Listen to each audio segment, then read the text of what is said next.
Pemirsa, memasuki akhir tahun dan awal tahun baru 2026, masyarakat Bali dihimbau meningkatkan kewaspadaan terhadap kondisi cuaca. Dalam sepekan ke depan, hujan masih berpotensi terjadi di sebagian besar wilayah Pulau Dewata, disertai angin kencang dan gelombang laut tinggi.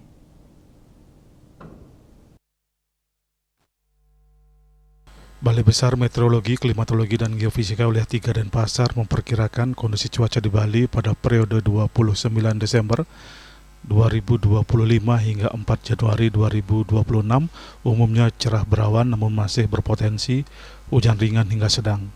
Suhu udara di Bali diperkirakan berkisar antara 20 hingga 32 derajat Celcius dengan kelembaban udara cukup tinggi, yaitu 65 hingga 95%. Sementara itu, angin umumnya bertiup dari arah barat daya hingga barat dengan kecepatan 4-40 km per jam. Untuk kondisi laut, tinggi gelombang diperkirakan utara Bali dan Selat Lombok bagian utara diperkirakan berkisar 0,25 hingga 1,25 meter. Sedangkan di Selat Badung, perairan Selat Bali bagian selatan dan Selat Lombok bagian selatan, gelombang laut dapat mencapai 2,5 meter. Kondisi cuaca ini dipengaruhi oleh aktivitas massa udara basah yang terkonsentrasi di wilayah Bali dan terbentuknya daerah konvergensi dan belokan angin yang mendukung pertumbuhan awan hujan. Pada periode akhir tahun tanggal 29 hingga 31 Desember 2025, hujan ringan hingga sedang masih berpotensi terjadi di sebagian besar wilayah Bali. Kondisi serupa juga diperkirakan terjadi pada awal tahun 1 hingga 4 Januari 2026.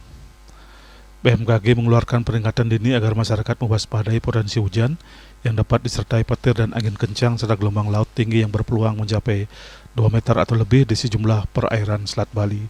Masyarakat dihimbau untuk waspada terhadap dampak cuaca ekstrim seperti genangan air, banjir, dan pohon tumbang. Nelayan serta pelaku wisata bahari juga diminta lebih berhati-hati terhadap peningkatan kecepatan angin dan tinggi gelombang laut, khususnya di Selat Badung, Selat Bali bagian selatan, Selat Lombok bagian selatan, dan perairan Selat Bali.